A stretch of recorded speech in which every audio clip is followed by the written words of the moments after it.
Students, इस video में मैं कुछ और आपको सीपीयू शेड्यूलिंग के एल्गोरिथम्स कराऊंगी, न्यूमेरिकल्स कराऊंगी और मेनली जिसमें से हमारा राउंड रॉबिन और शॉर्टेस्ट रिमेनिंग टाइम फर्स्ट या शॉर्टेस्ट रिमेनिंग टाइम नेक्स्ट, या जिसको हम कहते हैं कि शॉर्टेस्ट जॉब फर्स्ट, जिसके दो हमारे ऑल्टरनेटिव आते हैं। एक तो आता है प्रीएम्प्टिव और एक आता है नॉन प्रीएम्प्टिव। तो वही हम दोनों करेंगे आज। तो सबसे पहला क्वेश्चन जो हमारा है वो है जिसमें हमारे पास 5 प्रोसेस हैं ABCDE, और इसमें अराइवल टाइम सबके डिफरेंट है, एग्जीक्यूशन टाइम हमें दिया हुआ है। और पहले दो देखिए आप क्वेश्चंस में क्या है, पहले हमारा राउंड रॉबिन एल्गोरिथम का क्वांटम दिया हुआ है 1, यानी हर प्रोसेस हमारा सिर्फ 1 टाइम स्लाइस के लिए एग्जीक्यूट होगा, और उसके बाद अगर रेडी क्यू में कोई दूसरा प्रोसेस हुआ तो वो दूसरे प्रोसेस पे शिफ्ट हो जाएगा, यानी हर एक टाइम साइकिल के बाद प्रोसेस हमारा स्विच हो जाएगा। तो इसके लिए यानी हमारा रेडी क्यू से रनिंग क्यू में जाएगा, रनिंग क्यू से एक स्लाइस के बाद वापस रेडी क्यू में आएगा। तो जब बार बार हमारा शंटिंग होती रहती है रेडी क्यू से रनिंग में और रनिंग से वापस रेडी में, तो हमें क्या जरूरी हो जाता है, हमें उसका रेडी क्यू बनाना जरूरी हो जाता है। तो हम क्वांटम 1 के लिए इस वाले क्वेश्चन में हम ट्राई करेंगे कि हमारा quantum time is equal to 1। तो उसके लिए हम इसको कैसे सॉल्व करेंगे, देखिए इसके लिए हम रेडी क्यू और गैंट चार्ट दोनों चीजें बनाएंगे एक साथ। तो रेडी क्यू में क्योंकि जीरो टाइम पर हमारे पास क्या है कि जीरो टाइम पे हमारे पास कोई और प्रोसेस है ही नहीं, तो प्रोसेस हमारा सिर्फ एक ही है। कौन सा है? ए, जो जीरो टाइम पे स्टार्ट हुआ है। तो हम क्या करेंगे, सिर्फ रेडी क्यू में हमारे पास ए ही प्रोसेस होगा और कोई होगा ही नहीं। तो गैंट चार्ट में भी हमारे पास जो एग्जीक्यूट होने के लिए आएगा वो एक ही प्रोसेस आएगा और वो भी ए। तो जब ए प्रोसेस एग्जीक्यूट हो जाएगा हमारा 1 टाइम साइकिल के लिए, तो इसके पास टाइम साइकिल कितने बचेंगे, हमारे पास 3। और 1 साइकिल के बाद ही वो प्रीएम्प्ट हो जाएगा, यानी कोई दूसरा प्रोसेस आएगा रेडी क्यू में। तो रेडी क्यू में हमने देखा 1 साइकिल के बाद तो अभी तक भी कोई और प्रोसेस नहीं आया, और बी आया 2 साइकिल्स के बाद, यानी तो एक और साइकिल हमारा ये ए प्रोसेस ही चलेगा गैंट चार्ट में। 2 साइकिल्स तक हम फिर से चेक करेंगे कि क्या कोई और प्रोसेस आया है हमारा। तो 2 साइकिल्स के बाद हमारा प्रोसेस बी आया। तो हमें सी खास तौर पे राउंड रॉबिन में एक चीज ध्यान रखनी है कि कुछ पर्टिकुलर साइकिल्स तक, हर साइकिल के बाद हम चेक करते हैं अगर कोई नया प्रोसेस अराइव होता है तो वो रेडी क्यू में पहले ऐड होता है, और फिर जो हमारा करंट रनिंग प्रोसेस था उसका रिमेनिंग टाइम हमारा उसका रिमेनिंग प्रोसेस हमारा वापस रेडी क्यू में जाता है। तो ए का रिमेनिंग प्रोसेस हमारा बाद में जाएगा रेडी क्यू में, इसके पहले नया प्रोसेस आया तो हमने बी को ऐड करा और फिर वापस से ए का रिमेनिंग पोर्शन ऐड हो गया। तो अब नेक्स्ट प्रोसेस हमारा कौन सा एग्जीक्यूट हुआ, ए तो हमारा यहाँ से हो चुका, नेक्स्ट रेडी क्यू में आया बी। तो अब हमारा बी को यहाँ से कट करेंगे और बी हमारा एग्जीक्यूट होगा अगेन फॉर ओनली 1 साइकिल। तो 1 साइकिल के लिए यहाँ पर एग्जीक्यूट हो गया, तो हमारे पास रिमेनिंग बचे 6। और क्योंकि ये 3 साइकिल्स तक गैंट चार्ट में आया था, तो 3 साइकिल्स पे हम देखेंगे क्या कोई नया प्रोसेस आया। यस, हमारे पास नया प्रोसेस कौन सा आया, हमारे पास आया सी। तो रेडी क्यू में सी ऐड हो गया और फिर बी का रिमेनिंग ऐड हो गया। तो जब बी का रिमेनिंग ऐड हो गया और बी हमने देखा था 3 साइकिल्स तक चला था, तो नेक्स्ट कौन सा प्रोसेस आएगा रन होने के लिए, वो आएगा ए। तो हम ए को एग्जीक्यूट कराएंगे, साइकिल 4 तक हमारा ये एग्जीक्यूट होगा और यहाँ से ए का एक साइकिल कम हो जाएगा, रिमेनिंग टाइम इसका 1 बचेगा। तो 4 साइकिल्स तक जब ये एग्जीक्यूट हुआ तो फिर चेक करेंगे हम क्या 4 साइकिल्स तक कोई और प्रोसेस आए हमारे। 4 साइकिल में हमने देखा डी और ई, 2 नए प्रोसेस आए। तो सबसे पहले ये डी और ये ई, ये दोनों हमारे रेडी क्यू में ऐड हो जाएंगे और फिर ए का हमारा एक रिमेनिंग उसमें ऐड हो जाएगा।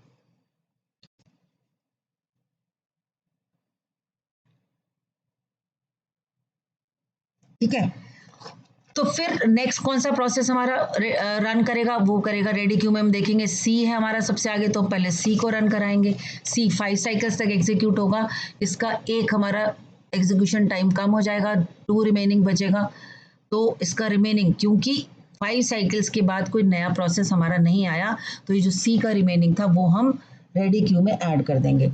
फिर नेक्स्ट कौन सा एग्जीक्यूट होगा, हमारा बी एग्जीक्यूट होगा। बी हमारा फिर से 1 साइकिल के लिए एग्जीक्यूट हुआ और यहाँ से बी का रिमेनिंग टाइम हमारा 5 बचा, और जो रिमेनिंग प्रोसेस हमारा बचा वो हमारा रेडी क्यू में ऐड हो गया। ठीक है, फिर कौन सा प्रोसेस एग्जीक्यूट होगा, हमारा डी एग्जीक्यूट होगा। डी हमारा एक साइकिल के लिए एग्जीक्यूट होगा यानी 7 तक आएगा और डी का एक एग्जीक्यूशन टाइम हमारा कम हो जाएगा, रिमेनिंग टाइम 2 बचेगा और ये हमारा रेडी क्यू में ऐड हो जाएगा। और नेक्स्ट हमारा जो प्रोसेस एग्जीक्यूट होगा वो ई होगा। ई हमारा 1 साइकिल के लिए एग्जीक्यूट होगा और इसका रिमेनिंग टाइम यहाँ से 5 से कट होके 4 रह जाएगा और रिमेनिंग टाइम हमारा रेडी क्यू में ऐड हो जाएगा। इसके बाद हमारा ई के बाद कौन सा प्रोसेस है, हमारा प्रोसेस है ए। ए हमारा गैंट चार्ट में आएगा, 9 साइकिल तक एग्जीक्यूट होगा और ए में से हमारा एक साइकिल कम हो जाएगा तो 0, यानी अब हमारा ए कंप्लीट हो गया। तो ए कंप्लीट होने के बाद वो रेडी क्यू में वापस नहीं जाएगा। तो नेक्स्ट कौन सा प्रोसेस एग्जीक्यूट होगा, वो होगा सी। और सी हमारा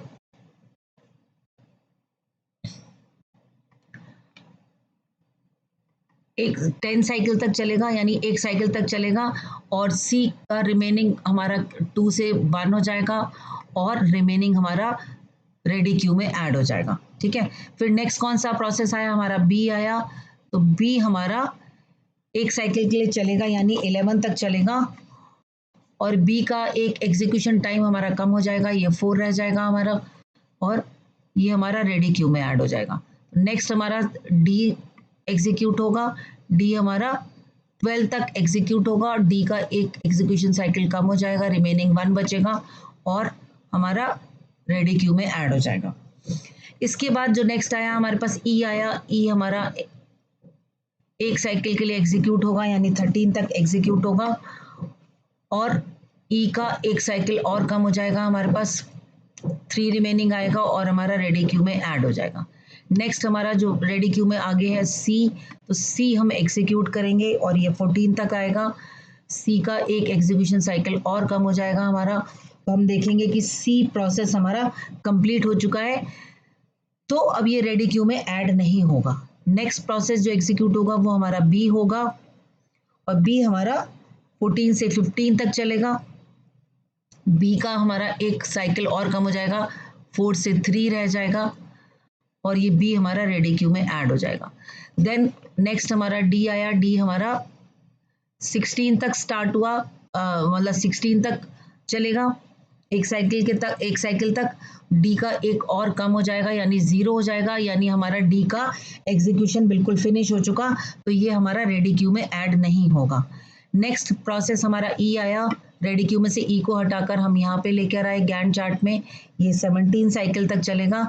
ई का हम एक और कम कर देंगे 3 से, रिमेनिंग टाइम 2 कर देंगे और ये रिमेनिंग हमारा ई रेडी क्यू में ऐड हो जाएगा। तो नेक्स्ट हमारा बी बचा रेडी क्यू में, तो बी एग्जीक्यूट होगा, वो 18 साइकिल तक आएगा हमारा और बी का एक एग्जीक्यूशन और कम हो जाएगा, 3 के बदले हमारा 2 रह जाएगा एग्जीक्यूशन टाइम और रिमेनिंग टाइम हमारा रेडी क्यू में ऐड हो जाएगा। तो नेक्स्ट हमारा फिर से आया ई। ई एग्जीक्यूट होने के लिए आया और ये 19 तक एग्जीक्यूट होगा। ई का एक और रिमेनिंग टाइम कम कर देंगे हम, रिमेनिंग टाइम 1 बचा और ये रेडी क्यू में ऐड हो गया। तो नेक्स्ट टर्न किसकी आई, हमारी बी की आई। बी हमारा फिर से एग्जीक्यूट होगा और वो एक साइकिल के लिए यानी 20 तक चलेगा और बी में एक साइकिल हम कम कर देंगे तो 1 बचा हमारा साइकिल एग्जीक्यूट होने के लिए, तो वो रेडी क्यू में वापस ऐड हो जाएगा। अब ई का हमारा टर्न आया, 21 तक वो एग्जीक्यूट होगा, इसका एक एग्जीक्यूशन साइकिल कम हो जाएगा यानी 0, यानी अब हमारे पास ई वाला प्रोसेस भी कंप्लीट हो गया, तो ये रेडी क्यू में ऐड नहीं होगा। और लास्ट में जो हमारे पास बचा वो हमारा बी बचा और बी एग्जीक्यूट होगा और एक साइकिल के लिए एग्जीक्यूट होगा और बी का भी एग्जीक्यूशन टाइम हमारा 0 हो गया, यानी अब जाकर हमारे प्रोसेसेस कंप्लीट हो गए। स्टूडेंट्स इसमें एक चीज़ का हमेशा ध्यान रखना है, ये जो हमने शुरू से 0 से स्टार्ट किया था 22 तक आया, ये इसको वेरीफाई करने का बहुत अच्छा तरीका है। हम जितने भी एग्जीक्यूशन टाइम है इन सबको प्लस करेंगे तो देखिए उतना ही आना चाहिए हमारा। 4 + 7 7 + 4 11 11 and 3 14 14 + 3 17 and 17 + 5 is 22। तो टोटल एग्जीक्यूशन हमारा 22 है, तो गैंट चार्ट भी हमारा 22 साइकिल्स तक चलना चाहिए। अगर आपका ऐसा है तो क्वेश्चन वैसे ही आपका ठीक हो गया।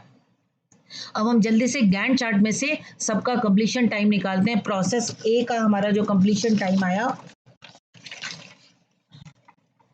वो कितना आया, यहां से हम चेक करेंगे। लास्ट हमारा चला था 9 तक, तो ये 9 आया। बी का हमारा कहाँ तक चला था, बी हमारा चला है 22 तक, तो ये 22 आया। सी हमारा चला है, लास्ट चला है 14 तक, तो इसका 14 आएगा।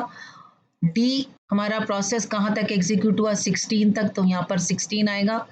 प्रोसेस ई हमारा कहाँ तक चला है, वो 21 तक चला है।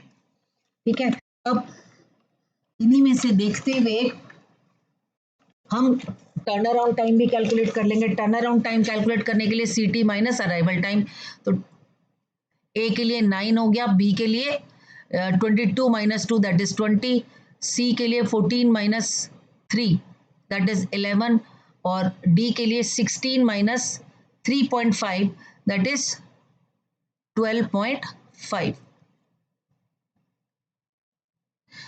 देन ई के लिए हमारा 21 minus 4 that is 17। WT waiting time हम कैसे निकालते हैं, turn around time minus burst time, execution time. तो 9 minus 4 is 5, 20 minus 7 is 13, 11 minus 3 is 8, 12.5 minus 3 that is 9, 9.5 and 17 minus 5 is 12। तो टर्न अराउंड टाइम और वेटिंग टाइम हमने calculate कर लिया है। इनका एवरेज निकालने के लिए आपको इन सबका सम लेना होगा और नंबर ऑफ प्रोसेसेस से डिवाइड करेंगे तो हमारा एवरेज वेटिंग टाइम आ जाएगा। अब इसी का एक और क्वेश्चन था हमारा, क्या हमें फिर से राउंड रॉबिन से करना है इसको, तो इसका क्वेश्चन था हमारा नाउ विद क्वांटम 2। तो हम फिर से एक अपनी रेडी क्यू बनाएंगे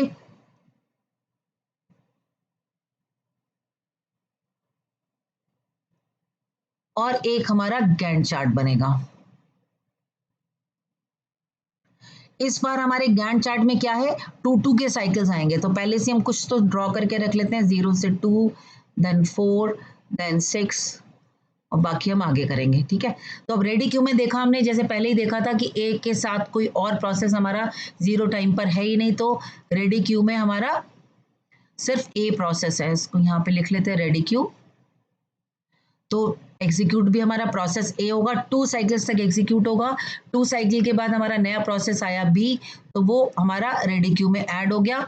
अब नेक्स्ट प्रोसेस बी ही हमारा एग्जीक्यूट होगा 2 साइकिल्स के लिए।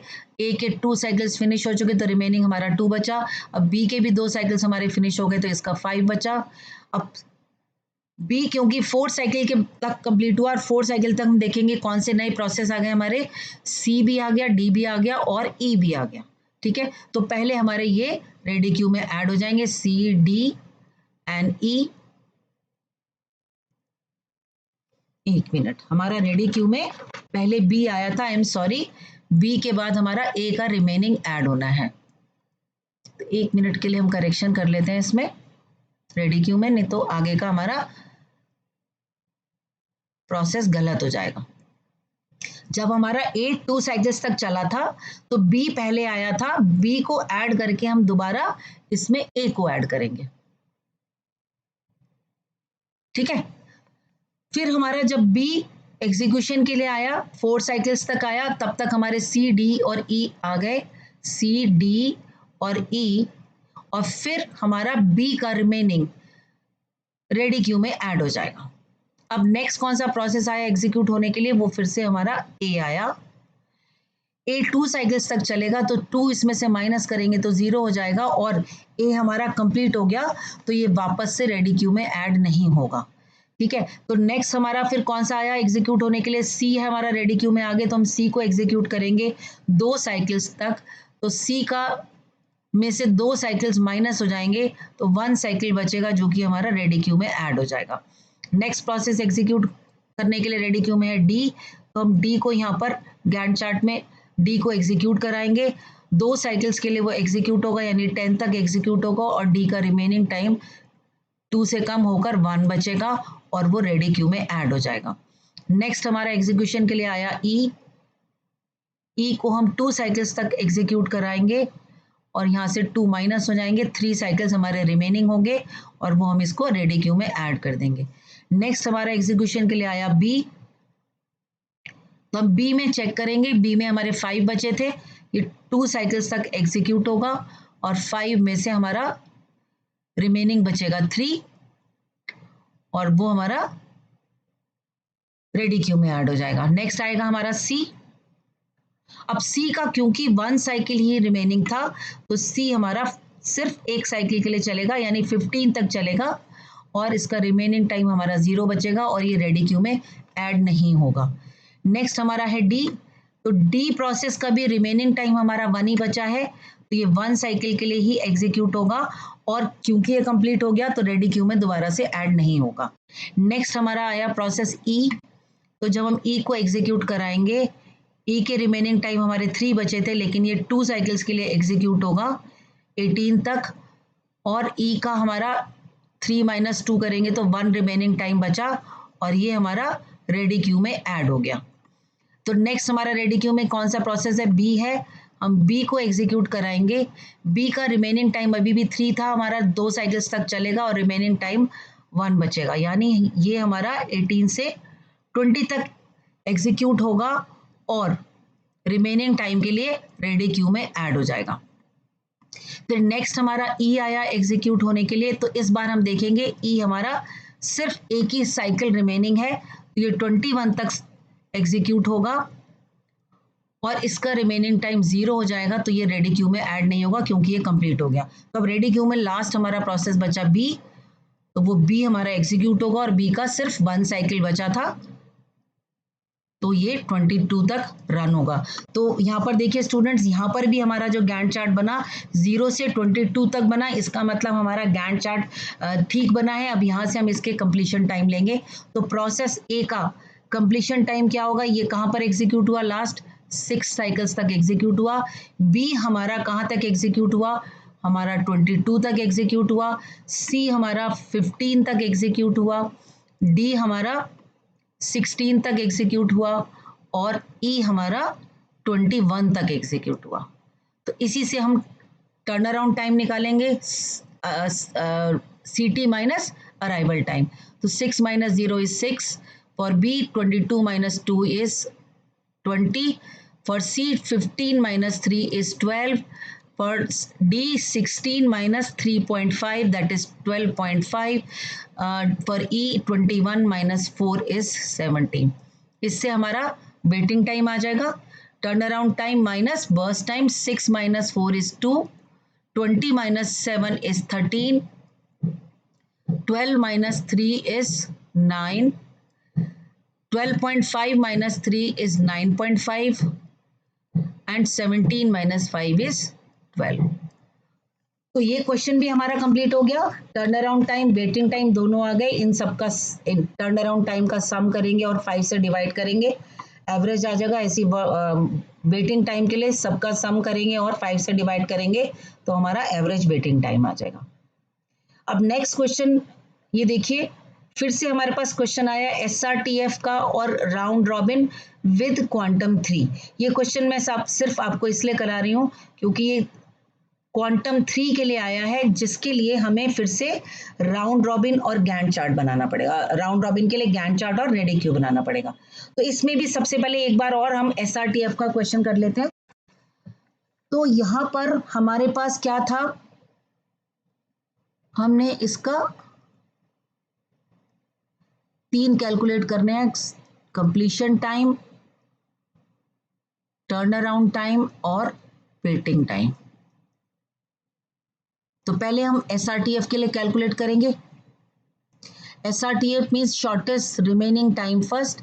शॉर्टेस्ट रिमेनिंग टाइम फर्स्ट क्या होता है? हमारा प्रीएम्प्टिव होता है, प्रीएम्प्टिव शॉर्टेस्ट जॉब फर्स्ट, यानी एक साइकिल, हर साइकिल के बाद प्रोसेस को चेक करना होगा कि कोई नया शॉर्टेस्ट प्रोसेस तो नहीं आया हमारे साइकिल में। तो 0 टाइम पर सिर्फ हमारे पास P1 है, तो सिर्फ P1 ही एग्जीक्यूट होगा, चाहे इसका बर्स्ट टाइम यानी एग्जीक्यूशन टाइम हमारा ज्यादा हुआ तब भी हमारा P1 एग्जीक्यूट होगा, लेकिन वो एक साइकिल के लिए एग्जीक्यूट होगा। एक साइकिल के बाद हम चेक करेंगे क्या कोई नया प्रोसेस आया। यस, हमारा P2 अराइव हो गया और P2 का हमने बर्स्ट टाइम देखा 4 है। P1 का रिमेनिंग टाइम हमारे पास 5 आएगा और P2 का एग्जीक्यूशन टाइम 4 है, तो जो कि इससे लेस है, तो P2 हमारा पहले एग्जीक्यूट होगा, एक साइकिल के लिए एग्जीक्यूट होगा। 2 साइकिल्स तक हुआ तो हमने देखा क्या 2 साइकिल्स तक कोई और नया प्रोसेस आया? यस, हमारे पास P3 आया। और लेकिन अब P2 का जब रिमेनिंग टाइम हमारा बचा एग्जीक्यूट होने के बाद 3 बचा, इस 3 को हम कंपेयर करेंगे किसके साथ? 5 के साथ। तो P2 का रिमेनिंग टाइम हमारा कम है तो हम वापस से P2 को ही एग्जीक्यूट कराएंगे। अब क्योंकि P2 का रिमेनिंग टाइम कितना बचा? 2 बचा, तो हम पूरा का पूरा रिमेनिंग टाइम, क्योंकि ये शॉर्टेस्ट हमारा प्रोसेस है जो एग्जीक्यूट होगा लगातार, तो 2 साइकिल्स के लिए और एग्जीक्यूट होगा, यानी 2 से लेकर 5 तक हमारा पूरा P2 एग्जीक्यूट हुआ और P2 हमारा कंप्लीट हो गया। नेक्स्ट 3 प्रोसेस बचे हमारे पास, P1 का 5, P3 का 5 और P4 का 8। अब P1 और P3 का दोनों इक्वल है तो हम किसको पहले एग्जीक्यूट करते हैं? जो पहले अराइव हुआ था। तो पहले हमारा P1 अराइव हुआ था और 5 उसका बर्स्ट टाइम था, तो वो 10 साइकिल्स तक एग्जीक्यूट होगा, 5 से 10 तक। तो P1 भी हमारा कंप्लीट हो गया। फिर हमारा नेक्स्ट आएगा P3, इसका बर्स्ट टाइम था हमारा 5, तो 10 से 15 तक हमारा P3 एग्जीक्यूट होगा। और फिर हमारा जो नेक्स्ट रिमेनिंग बचा दैट इज P4। P4 का बर्स्ट टाइम था हमारा 8, तो 15 प्लस 8 हम करेंगे 23। जैसा मैंने प्रीवियस क्वेश्चन में बताया कि बर्स्ट टाइम को हम सम कर लेंगे, तो 6 प्लस 4 10, 10 प्लस 5 15, 15 और 8 23। तो ये जो हमारा गैंट चार्ट बना ये 23 साइकिल्स तक ही बना है, इसका मतलब हमारा गैंट चार्ट करेक्ट है।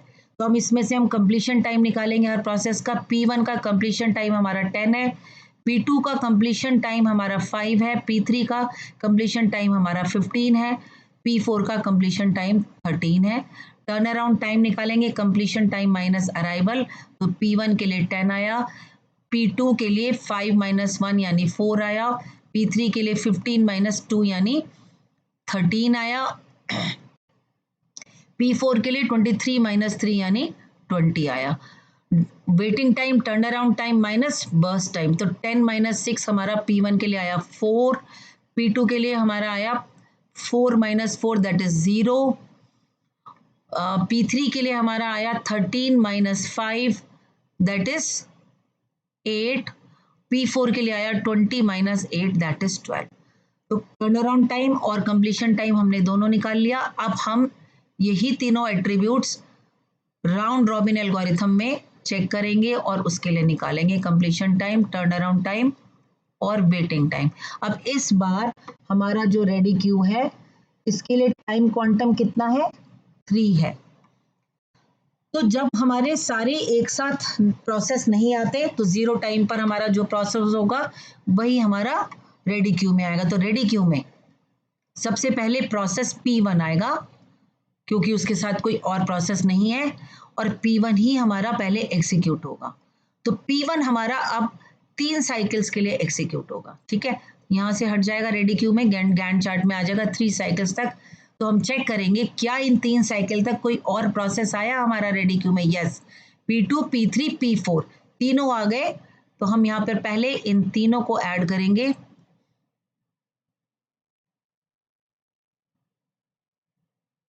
और अब क्योंकि इसको हम हटा देंगे यहां से, इसका बर्स्ट टाइम था 6, अब 3 तक एग्जीक्यूट हो गया तो हमारा P1 का रिमेनिंग टाइम बचेगा 3।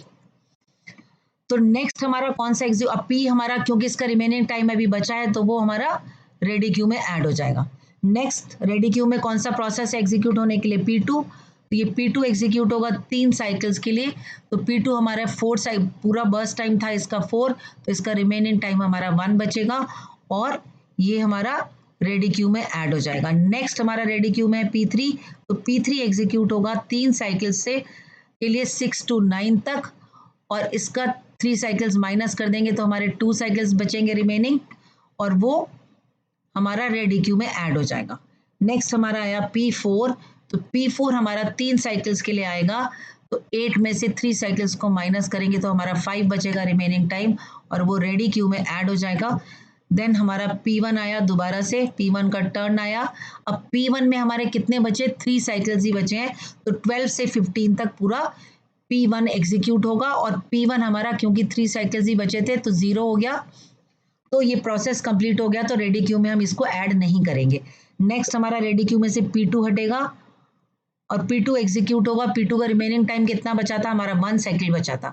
तो ये 15 से सिर्फ 16 तक एग्जीक्यूट होगा, इसका भी रिमेनिंग टाइम 0 हो जाएगा और ये रेडी क्यू में ऐड नहीं होगा।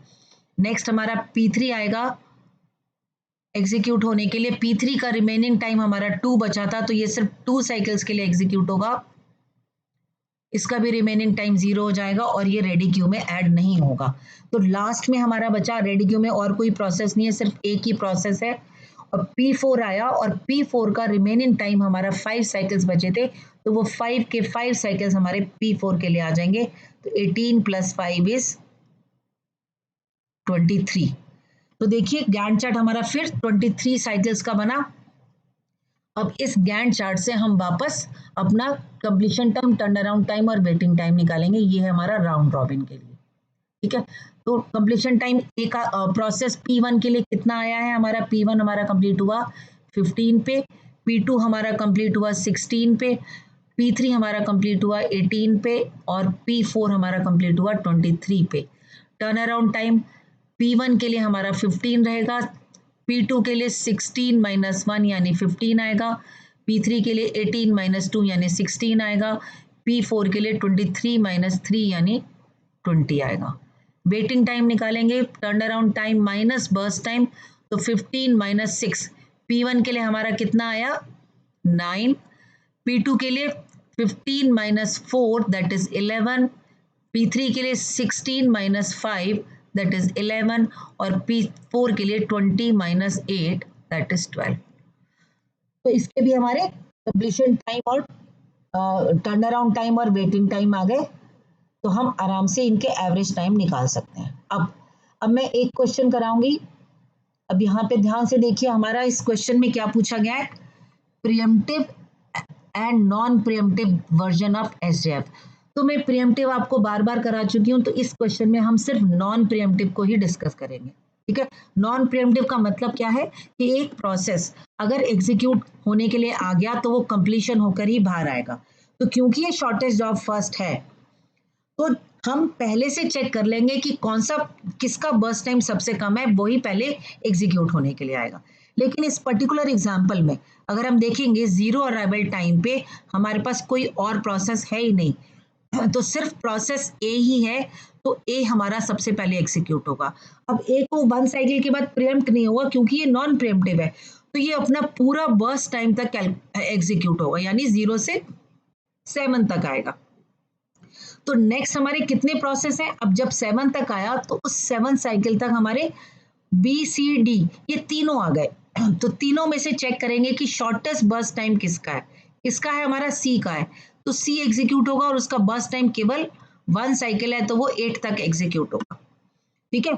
इसके बाद जो शॉर्टेस्ट बर्स्ट टाइम किसका है, अब दोनों का B का और C का, B का और D का दोनों का इक्वल है, तो जो पहले आया था वो एग्जीक्यूट होगा। B हमारा पहले आया, इसका बर्स्ट टाइम हमारा 4 है, तो ये 8 से 12 तक एग्जीक्यूट होगा। नेक्स्ट प्रोसेस हमारा D बचा, D का बर्स्ट टाइम भी हमारा 4 है, तो ये 14 तक आएगा, और सॉरी 16 तक आएगा और ये भी कंप्लीट हो जाएगा। तो अब यहाँ पर हमारा बर्स्ट टाइम को सब ऐड करके देखेंगे हम, 7 + 4 11, 11 + 1 12, 12 + 4 इज 16, तो 16 हमारा टोटल बर्स्ट टाइम था। हमारा गैंट चार्ट भी 16 तक ही बना है, तो ये हमारा गैंट चार्ट बिल्कुल ठीक बना है। हम सबका कंप्लीशन टाइम ले लेंगे, ए का कंप्लीशन टाइम 7 है, बी का कंप्लीशन टाइम 12 है, सी का कंप्लीशन टाइम 8 है और डी का कंप्लीशन टाइम 16 है। तो टर्न अराउंड टाइम हम कैसे निकालेंगे, टर्न अराउंड टाइम आएगा completion time minus arrival time, तो ए का 7 आएगा, बी का 12 - 4 दैट इज 8 आएगा, सी का 8 - 1 दैट इज 7, डी का 16 - 5 दैट इज 11, सॉरी सी का हमारा टर्न अराउंड टाइम आएगा 8 - 4, तो 8 - 4 आएगा, तो इसका टर्न अराउंड टाइम हमारा 4 होगा। और 12 - 2 हमने जो किया ये भी हमारा थोड़ा सा गलत हो गया, sorry, completion time minus arrival time, तो कंप्लीशन टाइम था बी के लिए 12 और अराइवल टाइम था 2, तो 12 - 2 हमारा 10 आया, तो 7, 10, 4 एंड 16 minus 5 is 11. ये हमारा टर्न अराउंड टाइम आया. Waiting time, turn around time minus burst time, तो 7 minus 7 is 0 for A. B के लिए 10 minus 4 is 6. सी के लिए 4 minus 1, 4 minus 1 is 3 and D के लिए 11 minus 4 that is 7. इसके साथ ही हमारा ये सारे क्वेश्चंस हमारे सीपीयू शेड्यूलिंग के मोस्टली मैंने आप लोगों को करा दिए, तो इसको एग्जाम में ध्यान से करना है आप लोगों को. All the best. Thank you.